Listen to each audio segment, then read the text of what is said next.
జాతిపిత మహాత్మా గాంధీ జయంతి సందర్భంగా కదిరి పట్టణం టవర్ క్లాక్ దగ్గర రాణిపేట స్కూల్ నందు జాతిపిత మహాత్మా గాంధీ విగ్రహానికి పూలమాలలు వేసి నివాళులర్పించిన కదిరి నియోజకవర్గ శాసనసభ్యులు కందికుంట వెంకట ప్రసాద్ మరియు రాష్ట్ర కార్యనిర్వాహక కార్యదర్శి PV Pavan Kumar Reddy, municipal commissioner Kiran Kumar, పట్టణ అధ్యక్షులు diamond Irfan, municipal chairman Dilshan Unnisa, vice chairman Rajasekhar, Shegu Babayya, municipal కౌన్సిలర్లు, మున్సిపల్ కార్మికులు, ఎన్డీఏ కూటమి నాయకులు పెద్ద ఎత్తున పాల్గొని ఈ దేశం కోసం మహాత్మా గాంధీ చేసిన త్యాగాన్ని స్మరించుకుంటూ నివాళులర్పించడం జరిగింది.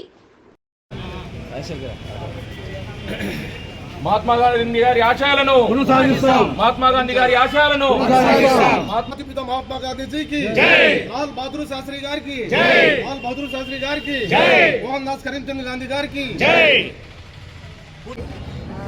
పవన్ సార్ గారికి, ఇక్కడ ఉండే వాళ్ళందరికీ నా నమస్కారాలు. ఈరోజు మా మహాత్మా గాంధీ పుట్టినరోజు. ఈరోజు అందరికీ శుభాకాంక్షలు.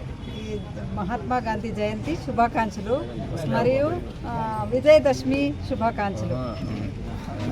విజయదశమి శుభాకాంక్షలు మరియు గాంధీ జయంతి శుభాకాంక్షలు.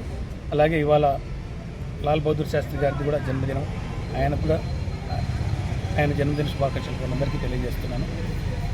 మామూలుగా యువకులుగా ఉన్నప్పుడు, చిన్నగా ఉన్నప్పుడు మనకి ఏదైనా సమస్యలు వస్తే తల్లిదండ్రులను కలుస్తాం, లేదా తాత దగ్గర సలహాలు తీసుకుంటాం. అలాగా దేశం ఇప్పుడున్న పరిస్థితుల్లో మనం ప్రోగ్రెసివ్గా ముందరికి వెళ్ళాలి.